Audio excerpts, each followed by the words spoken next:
Well, the pandemic changed the way we do many things, including how kids learn. The shift to remote learning has not only brought innovative approaches by educators, but it's also revealed the areas where the education system is really struggling. Mackenzie O'Keefe in the CBSN Denver studio. Mackenzie, some organizations and education leaders are going to be discussing how to rebuild the education system in the wake of COVID-19.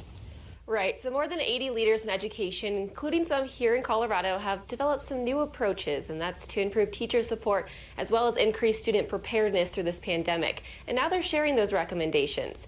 So the Keystone Policy Center has helped to identify the issues in our education system and how we can shift to rebuild. While the pandemic has certainly created many challenges, Executive Director Berrick Abramson says that in some cases, it just emphasized already existing issues.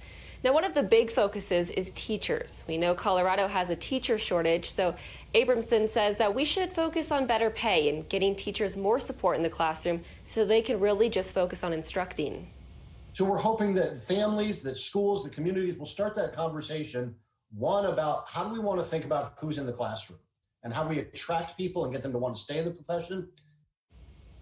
So he says that it's not about looking at the here and now of just getting kids back in the classroom, but instead bringing kids back to a stronger system. So they will be hosting an online conversation about these recommendations and what they found tonight. It is virtual. It's at 4 o'clock this afternoon and free to everyone. And Dom, another main topic was student learning, so we'll go more in depth on those recommendations in the next half hour. All right, we'll see you then, Mackenzie.